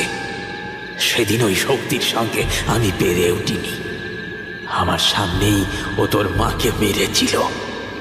আমার এতদিনের বিদ্যা কাজ করেনি সেদিন। জানতাম যে মানুষের খোদার আশ্রয় ছেড়ে পাপের আশ্রয় নেয় তার এই পরিণতি হয়। আমারও হলো, কিন্তু তোর যাতে কিছু না হয় সেই ব্যবস্থা আমি করেছি। হ্যাঁ, সেই ব্যবস্থা আমি করেছি। আমি ফেরত কাটান করেছি। যে শক্তি তোর মাকে খেয়েছে সে হয়তো তোকে বা আমাকেও খেত। সেই পথ বন্ধ করে দিয়েছি। যে তাকে পাঠিয়েছিল আমি সেই শক্তিকে তার কাছেই পাঠিয়ে দিয়েছি।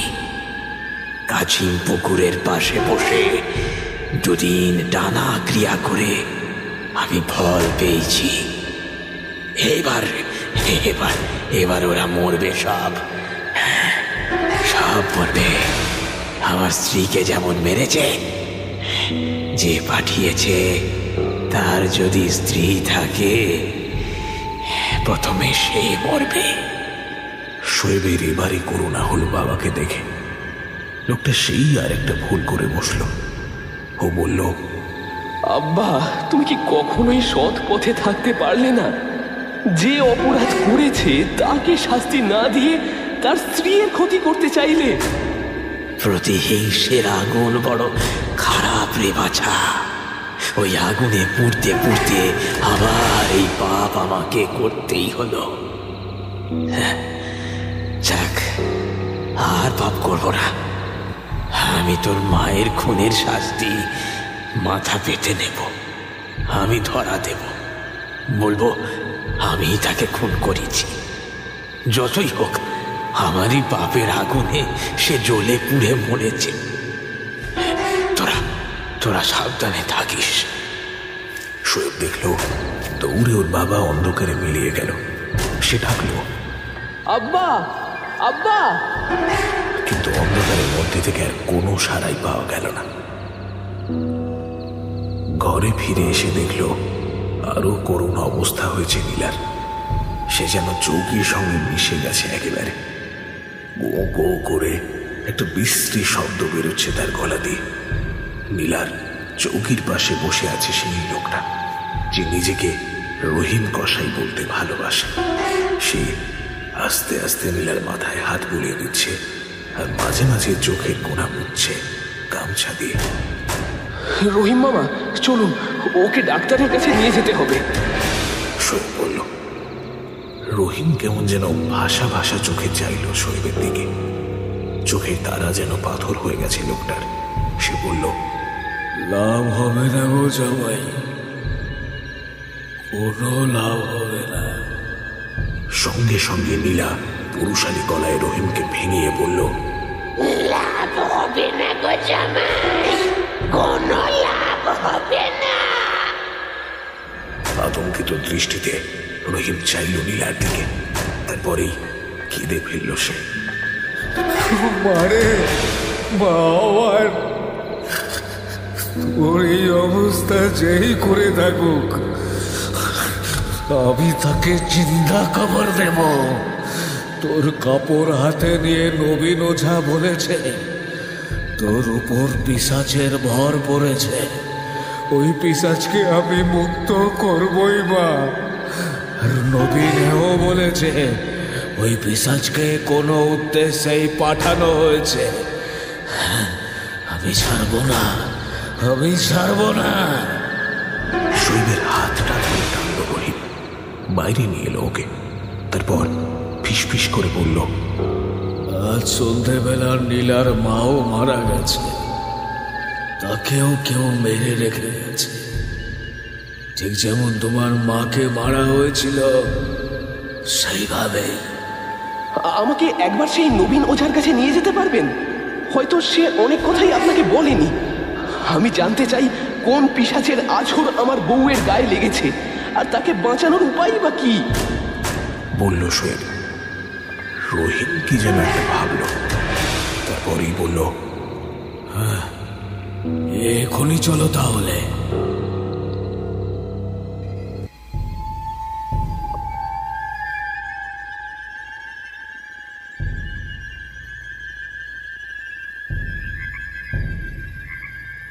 মুষলধারে বৃষ্টি নেমেছে। মনে হচ্ছে একটা বন্যা হয়ে সব ভাসিয়ে এই প্রকৃতি তবে শান্ত হবে। ছাতা দিয়ে মাথা বাঁচানো যায় না এই বৃষ্টিতে। রহিম আর শোয়েবের কাছে ছাতা থাকলেও যে কতটা মাথা বাঁচাতে পারত সেই নিয়ে যথেষ্ট সন্দেহ। ছাতা নেই, কাজে ভিজতে ভিজতেই এগিয়ে চলেছে ওরা দুজন। পথের পাশে কোলাবেনদের মুচ্ছব লেগে গেছে। পথ দেখিয়ে নিয়ে চলেছে রহিম। এ পথ শোয়েবের চেনা নয়। তাকে রহিম যেভাবে পরিচালনা করছে সে সেভাবেই হেঁটে যাচ্ছে। মাঝে মাঝে কাদায় পা ডুবে যাচ্ছে, পিছলে হড়কে যাচ্ছে তারা। তাও ওদের আজ যেন কোনো মতেই থামা যাবে না। এক জায়গায় এসে দাঁড়িয়ে পড়ল রহিম। সে হাত তুলে অন্ধকার একটা মাঠ দেখালো। তারপরে ফিসফিস করে বলল, ওই যে ওইদিকে, ওখানেই থাকে নবীন। পেলে জায়গাটা হিন্দুদের শ্মশান ছিল। সেও প্রায় বছর 30-এর আগেকার কথা। তখন তোমার জন্ম হয়নি। 30 বছর কি তারও অনেক আগে থেকে নবীন এখানে বসবাস করে। তখন আমাদের বড় মিয়া মানে তোমার বউয়ের দাদা জানের খুব প্রভাব ছিল। তিনি নবীনকে এখানে একটা ঘর করে দিয়েছিলেন। নবীন ওর উপকার করেছিল।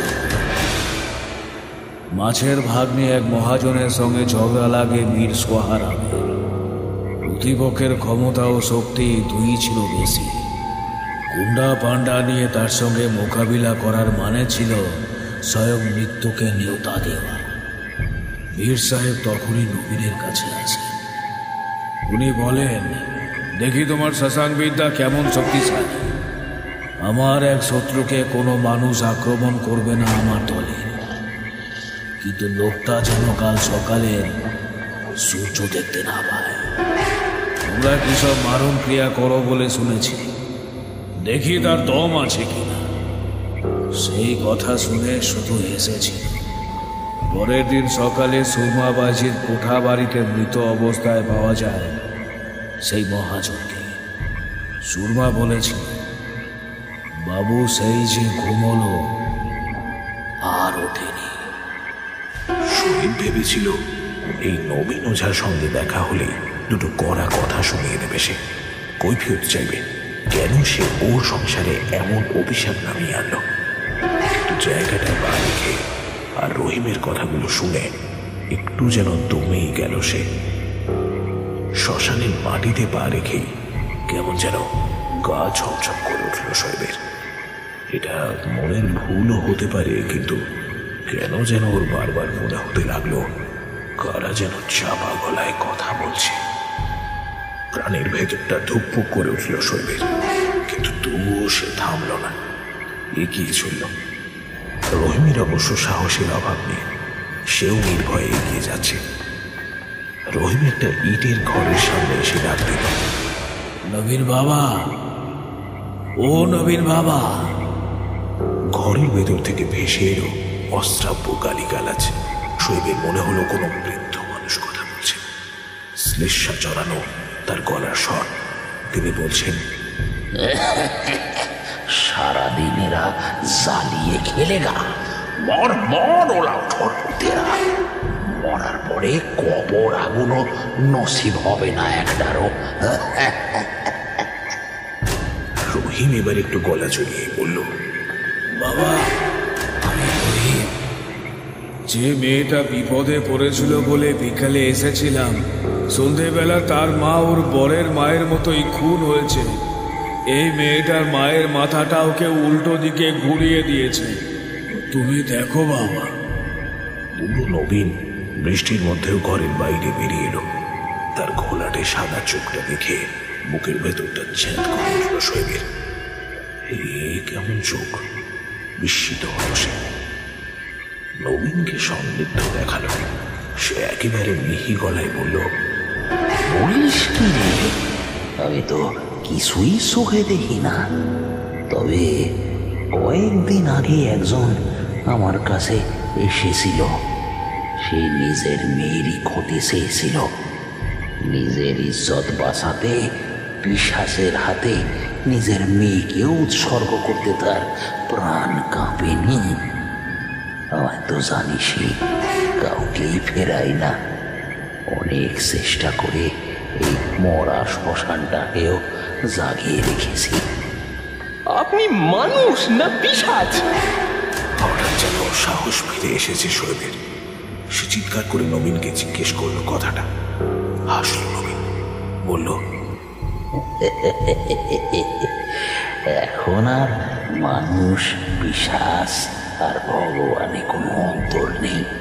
ভেবেই বল না, ভগবানও তো ভক্তের ডাকে সাড়া দেয়, আর আমি দিলে ক্ষতি। হ্যাঁ, ক্ষতি। আপনি যে কত বড় ভুল করেছেন সে আপনি নিজেও জানেন না। কেউ এসে আপনার পায়ে পড়ে নিজের মেয়ের ক্ষতি চাইলো, আর আপনি সঙ্গে সঙ্গে পিশাচ চালিয়ে দিলেন। এটা যে কত বড় অন্যায় সেটা আপনার একবারও মনে হলো না? শোয়েবের কথা শুনে খুব আস্তে মাথা দোলালো নবীন। ওর মুখে হাসির একটা রেখা যেন মিলিয়ে গিয়েও মেলাচ্ছে না। বড় একটা নিঃশ্বাস ছেড়ে নবীন বলতে শুরু করল, বাপ মা সারা জীবন সন্তানদের মানুষ করার জন্য প্রাণপাত করে ফেলে, অথচ একটা সময় সন্তান তাদের অপমান করার কোনো খামতি রাখে না। ওই লোকটার ক্ষেত্রেও এই ঘটনাই ঘটেছিল। তাই আমি পিশাচ দিয়ে সেই মেয়েকে জব্দ করতে চেয়েছি। আজকাল অনেক বয়স হয়েছে। এই শ্মশানে যে আসলে কোন পিশাচ আছে তাই বুঝি না। একজনের আভাস পাই, সে বড় কাম লালসা নিয়ে মরেছে, অথবা ঠিক ঠাকুর করতে পারি না সে আদৌ কোনো পিশাচ না অপদেবতা। শরীর বুঝতে পারল এই লোকের এখনো অনেক শক্তি আছে, কিন্তু বার্ধক্যের কারণে হয়তো কোনো ভুল হয়েছে। ও নীলার সঙ্গে ঘটে যাওয়া প্রতিটা ঘটনা নবীনকে বলল। নবীন শুনতে শুনতে একটা সময় হাত তুলে বলল, তোর মুখ থেকে যে ঘটনা শুনলাম, আমার মন বলছে কোনো এক যক্ষ, যার চরম লোভ লালসা, নারী শরীরের প্রতি এদের টান অমোঘ, অবিলম্বে একে ফিরিয়ে দিতে হবে। এই শ্মশানেই সে ছিল। আমি চোখে দেখি না, তাই তাহে চিনতে পারিনি। শুধু তার উপস্থিতি বুঝতাম। সেই আমার আবাহনে সাড়া দেবে বুঝতে পারিনি। এখন একটাই পথ খোলা, বিদ্যেধরীর কাছে যা। তারই জঙ্গলে যখন পিশাচে তোর বউকে ধরেছে, সেই উপায় করে দেবে। বিদ্যেধরীর কোনো জাত নেই রে বাপ। সে তান্ত্রিক দেবী, সে সবার মা। তুই তার প্রসাদী ফুল নিবি, আর নিবি গুয়ে বাবলার মূল, সঙ্গে নিবি শ্বেত চন্দনের মূল। এই তিন জিনিস তোর বউয়ের কপালে ঠেকালেই সে নতুন জীবন ফিরে পাবে। তবে জানবি, সময় বেশি নেই। সে যাকে ধরে তাকে 3 দিনই শেষ করে দেয়। আজই শেষ রাত। শ্মশান থেকে বেরিয়ে ছুটতে লাগলো শোয়েব আর রহিম। দৌড়তে দৌড়তেই রহিম বলল, শোনো জামাই, বিদ্যাধরীর মন্দিরের নাট মন্দিরের পাশেই শ্বেত বেরেলা পাবে। তার শিকড় তুমি উঠিয়ে নিও। আর আমি চললাম চন্ডাল পাড়ায় চললাম। সেখানে দিঘির পাশে আছে 2টো সাদা চন্দনের গাছ। একটা শিকড় আমি তুলে আনবো। আমি চলি। আটকে উঠলো শোয়েব, বলল, কিন্তু সেই গাছে যে সাপ আছে, কেউ যে ওদিকে যায় না। রহিম দৌড়তে দৌড়তে হাঁপিয়ে গেছিল। হাঁপাতে হাঁপাতে এসে বলল, এর জন্য বাপ জান দিতে পারে বাবা। মেহরাব ওর বাপ হতে পারে, কিন্তু ওকে কোলে পিঠে আমি মানুষ করেছি। আমি চলি। শোয়েব একটা সত্য এতক্ষণে জেনে গেছে, কিন্তু সেটা প্রকাশ করলো না রহিমের সামনে।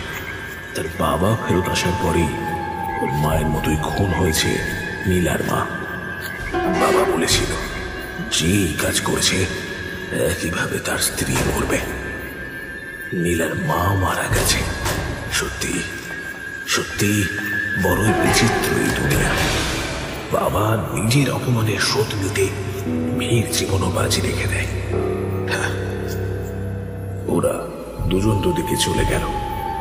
বিদ্যাধরীর মন্দির পৌঁছতেই শোয়েব খুঁজতে লাগলো শ্বেত বেরেলার গাছ, কিন্তু ও সেই গাছটাই চেনে না। অগত্যা মৃত্যুঞ্জয় পুরোহিতের সামনে গিয়ে দাঁড়ালো সে। হাত জোর করে বলল, বাবা, আমি আপনার ধর্মের মানুষ নই।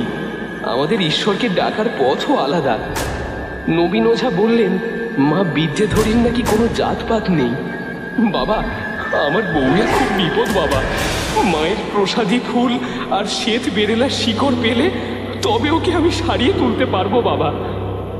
মৃত্যুঞ্জয় শোয়েবকে একটা ফুল দিয়ে বললেন, এটা নাও।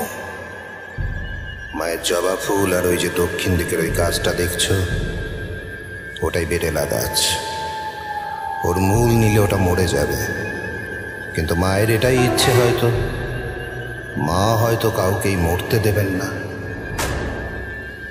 জয় মা, জয় মা, জয় জয়। তারপরেই জয় মা, জয় মা বলতে বলতে মৃত্যুঞ্জয় পুরোহিত মন্দিরের দিকে চলে গেলেন।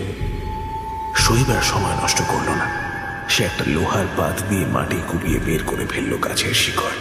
সেই শিকড়ের কিছু অংশ কেটে নিয়ে দৌড়ে ছুটল বাড়ির দিকে।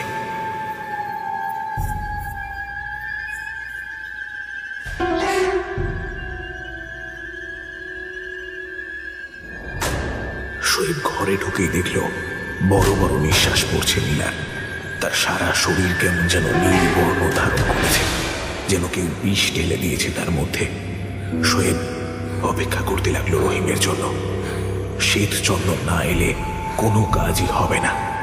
ঘড়ির কাঁটা বলছে রাত 11:40, আর মাত্র 20 মিনিট বাকি আছে। শোয়েব মাথায় হাত দিয়ে বসে পড়ল। এখন নীলা মুখ থেকে শ্বাস টানছে। বোঝাই যাচ্ছে যে ওর ভীষণ কষ্ট হচ্ছে। একবার ডাক্তার ডাকলে হয়। শোয়েব উঠে দাঁড়ালো, কিন্তু ঠিক তখনই ঘরে এসে ঢুকলো রহিম। শোয়েব দেখল রহিমের সারা শরীর ভিজে, চোখগুলো কেমন যেন মুজে আসতে চাইছে।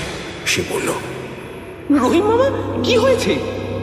রহিম শোয়েবের হাতে শ্বেত চন্দনের মূলটা তুলে দিয়ে বলল, এটা পেটের মাথায় ছোঁয়াও, সময় নেই হাতে। শোয়েব দ্রুত 3টে জিনিস একসঙ্গে নিয়ে নীলার মাথায় ছোঁয়ালো। অস্বাভাবিকভাবে কাঁপতে লাগলো নীলা।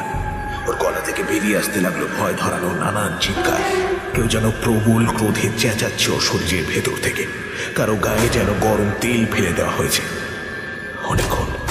অনেকক্ষণ নড়াচড়া করার পরে নীলার শরীরটা ধীরে ধীরে স্থির হয়ে এলো। শরীর বুঝতে পারল নিঃশ্বাস প্রশ্বাস আবারও স্বাভাবিক নিয়মে চলছে। ধীরে ধীরে চোখ খুলল নীলা। চোখ খুলে এসে বলল, মামা। শোয়েব এতক্ষণ খেয়াল করেনি। এই প্রথমবার দেখলো ভালো করে সে রহিমের দিকে। রহিমের ঠোঁটের কোষ বেয়ে ফেনা বেরিয়ে আসছে। শরীরটা কেমন যেন নীল হয়ে গেছে তার। নিঃশ্বাস পড়ছে খুব ধীরে ধীরে। নীলা দৌড়ে রহিমের কাছে গেল। ওর চোখের জল বাঁধ মারতে চাইল না। সে জিজ্ঞেস করলো, কি হয়েছে মামা? ওই অবস্থাতেও রহিম হালকা একটা শ্বাস টানলো কষ্ট করে। তারপরে হাসি মুখে বলল, মানে আমার হাতে সময় বেশি নেই। চন্দন গাছের পাহারাদারেরা আমাকে কামড়েছে, হাতে আর সময় নেই। মা, আরে তুই তো রহিম মামাকে বলিস না মা, কোনদিন বলিস না। নীলা হাউ হাউ করে কাঁদতে লাগলো। শোয়েব নিজেকে খানিকটা প্রস্তুত করে নিল। কিছুটা গুছিয়ে নিয়ে সে বলতে শুরু করলো, আপনি একজন ফেরেশতা মানুষ মামা, কিন্তু নীলা যাকে আপনি মেয়ের চেয়েও বেশি ভালোবাসতেন, তার বাপ আসলে একটা শয়তান। সেই চেয়েছিল যাতে তার মেয়ে মরে যায়, তার উপর থেকে আমাদের বিয়ের সমস্ত কলঙ্ক মুছে যায়। সেই নবীনের কাছে এই নোংরা অভিসন্ধি নিয়ে গেছিল, যার ফল আমাদের সবাইকে ভোগ করতে হলো। রহিম বড় একটা শ্বাস ছেড়ে বলল,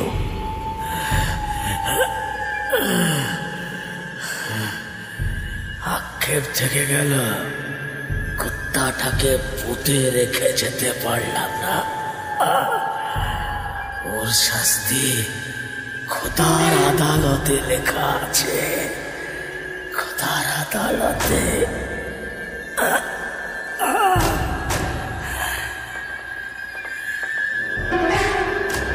চোখ বুজে ফেলল রহিম। শোয়েব ওর বুকে হাত রেখে দেখল আর নিঃশ্বাস পড়ছে না।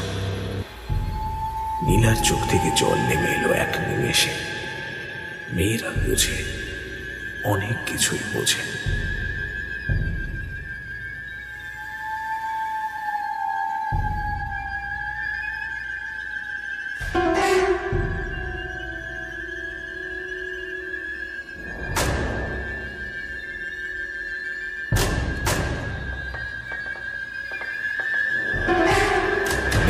মায়ের মৃত্যুর খবর পেয়ে যখন বাড়ি গেল, দেখল বাড়িটা পুরো শ্মশান হয়ে আছে।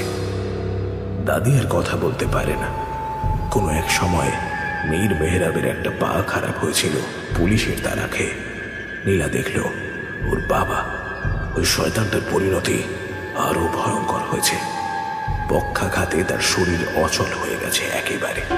কয়েকজন চাকর তাকে দেখছি ঠিকই, কিন্তু নীলা জানে যে যেদিন মীর মেহরাব ওদের টাকা দিতে পারবে না, সেদিন আর ওকে দেখার কোনো লোক এই পৃথিবীতে থাকবে না। মীর মেহরাব শব্দ করতে করতে নীলাকে কিছু একটা বলতে গেল। নীলা সেটা না শোনার ভান করে ঘর ছেড়ে বেরিয়ে গেল তৎক্ষণাৎ। ওর মন বলল, পাপ যখন করেছে শাস্তি পেতেই হবে। শোয়েব আর নীলার সুখের সংসার শুরু হলো। বেশ মন দিয়ে পড়াশোনা শুরু করলো শোয়েব। এবার ওকে নিজেকে প্রতিষ্ঠা করতেই হবে। ও পড়াশোনার কাজ নিয়েই থাকবে, বউকে কোনো কষ্ট পেতে সে আর দেবে না। এর মধ্যে হঠাৎই একদিন মাথা ঘুরে পড়ে গেল নীলা। ডাক্তার মল্লিকের চেম্বারে ওকে নিয়ে গেল শোয়েব। তিনি দেখে বললেন, খুশির খবর শোয়েব, তুমি বাবা হতে চলেছ। ওদের সংসারে এখন যেন পূর্ণিমার ভরা আলো। কোথাও যেন সে রাতের অমাবস্যার বিন্দু মাত্র প্রভাব নেই। শোয়েব যেন কোনো অযত্নই করতে যায় না তার বউয়ের। এরই মধ্যে একদিন রহমান এসে খবর দিল শোয়েবের বাবা জেলে খুবই অসুস্থ হয়ে পড়েছে, একবার ছেলেকে দেখতে চায়। শোয়েব আর নীলা এ কথা শুনে জেলে দেখা করতে গেল করিমের সঙ্গে। জরাজীর্ণ চেহারা হয়েছে করিমের।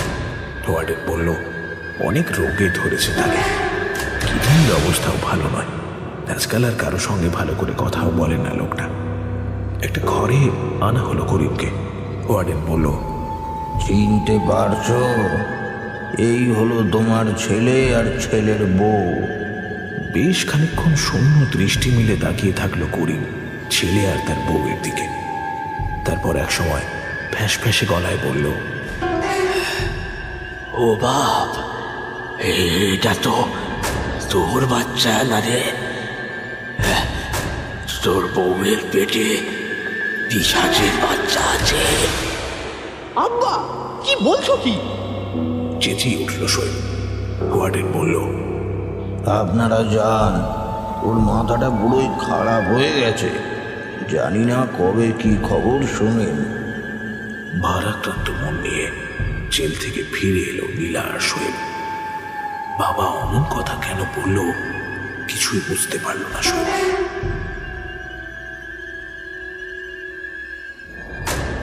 আজ ডাক্তার মল্লিক বলেছেন কলকাতা থেকে ওর এক বন্ধুকে উনি ডেকে আনছেন নীলার বাচ্চার ডেলিভারির জন্য। সেই ডাক্তার নাম করা স্ত্রীরোগ বিশেষজ্ঞ। কোনো সমস্যাই হবে না নীলার। এখন নীলাকে ওটিতে নিয়ে যাওয়া হয়েছে। বাইরে অপেক্ষা করতে করতে ঘামে ভিজে যাচ্ছে শোয়েবের শরীর।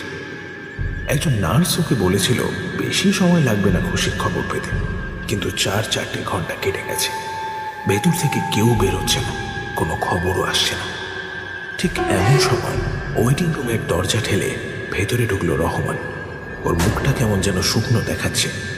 খুব ধীর গলায় সে বলল, তোর বাবা আজ সকালে জেলে মারা গেছেন, এক্ষুনি খবরটা এলো। আনন্দের মধ্যেও একটা ধাক্কা খেল শোয়েব। রহমান বলল, আর একটা কথা কাল বলতে ভুলে গেছিলাম। আমাদের মিহির দর্জি আছে না, ও এসে বলছিল ওই যে পুরনো শ্মশানটা আছে যেখানে ওই বুড়ো ওঝাটা থাকতো, সেও নাকি কাল শ্মশানের বুড়ো বটের তলায় মরে পড়েছিল। কিছুক্ষণ পরে ডাক্তার মল্লিক অপারেশন থিয়েটার থেকে বেরিয়ে শোয়েবের কাঁধে হাত রাখলেন। আক্ষেপের সুরে বললেন, তোমার একটা সুস্থ সবল ছেলে হয়েছে, কিন্তু মাকে অনেক চেষ্টা করে আমরা বাঁচাতে পারলাম না। ওর ব্লিডিং বন্ধই হচ্ছিল না। ছেলেকে চাইলে দেখে আসতে পারো। হাসপাতালের বারান্দায় দাঁড়িয়ে বেশ খানিকক্ষণ হাউ হাউ করে কাঁদতে লাগলো শোয়েব। তারপরে একসময় দেখতে গেল তার ছেলেকে। এই ছেলেকে নিয়েই তার বাকি জীবনটা ভাবতে হবে এখন। কিন্তু ছেলেটাকে দেখেই ওর গাটা কেমন যেন শিরশির করে উঠল। ওর যেন মনে হলো বাচ্চাটার কানগুলো অস্বাভাবিক রকমের বড়, আর এখনই কেমন বড় বড় চোখ মেলে চেয়ে রয়েছে বাচ্চাটা। আরেকটা আশ্চর্য ব্যাপার হলো বাচ্চাটার ব্রহ্মতলের দুপাশে কেমন যেন একটা উঁচু মতো রয়েছে। হ্যাঁ, যেন মনে হচ্ছে দুটো শিঙের মতো।